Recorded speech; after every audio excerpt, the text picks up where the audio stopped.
vores hovedformål. Det er at udbrede viden om de her dyr.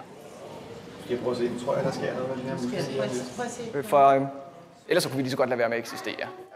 Vi skal give nogle gode oplevelser, men vi skal også gerne sørge for, at vores gæster lusker lidt klogere hjem. Nu er der kommet luft i hans skal. Det er lidt sødt.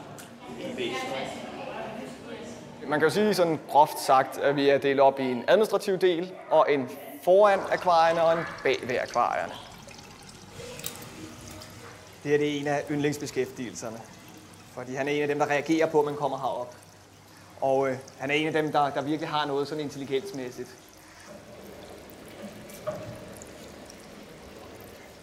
Der har vi den elektriske ål. Det er altså ikke en, man skal pille ved.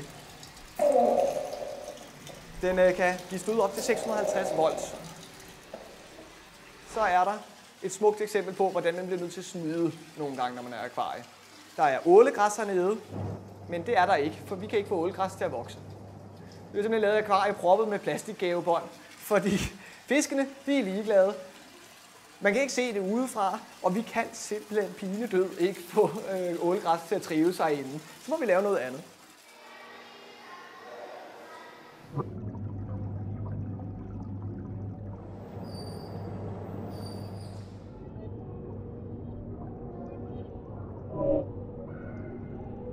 Som udstillingsleder der er det mig, der står for at arrangere udstillinger i de områder på akvariet, som er tilgængelige for offentligheden. Så det vil sige særudstillinger og mindre udstillinger. Vi prøver igennem vores særudstillinger at være nyskabende med hensyn til formidling. Vi prøver at arbejde med nye måder at bruge grafik på, nye måder at bruge AV-udstyr på i det omfang, det kan lade sig gøre i de rammer her. Men akvariet er 70 år gammelt, der bærer meget præg af det, så det er svært i de rammer, vi har nu, at være meget nyskabende. Der er dyrepasser og andet teknisk personale, der hovedsageligt bevæger sig bag akvarierne, sørger for, at de er smukke, sørger for, at dyrene har det godt, overlever, bliver fodret.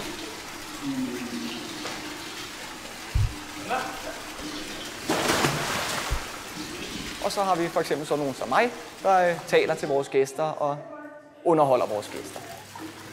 Piratfisk spiser ikke mennesker. De har heller aldrig gjort det. Men det er altså fisk, vi spiser, og det skal I få lov til at se nu.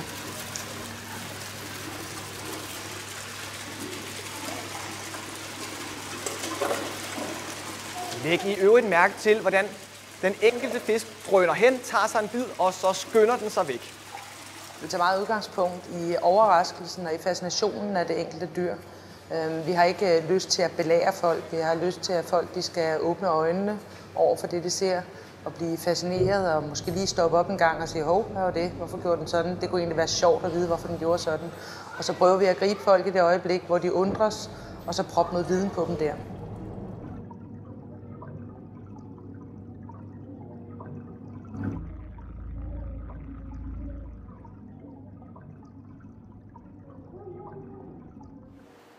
Det er jo klart, at en bygning fra 39 har svært ved at leve op til de formidlingstanker, man gør sig nu i 2009.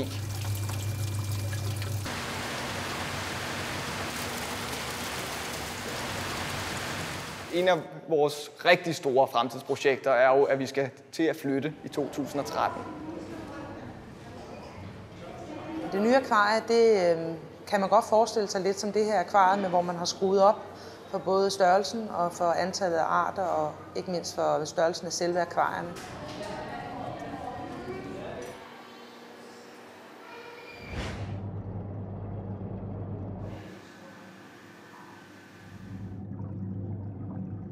Dyremæssigt bliver det 12 gange større, end hvad vi har nu. Så der bliver virkelig skruet op for mange af akvarierne.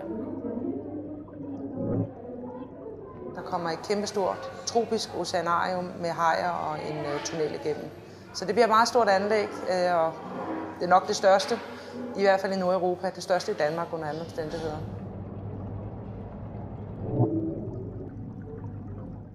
Vi ligger jo og slås med Animal Planet, og vi kan ikke snyde med virkeligheden. Vi kan ikke klippe de kedelige sekvenser fra. Men det vi kan, det er at give dem det levende dyr. Og i fremtiden kan vi give dem det levende dyr i noget, der minder utrolig meget om den frie natur.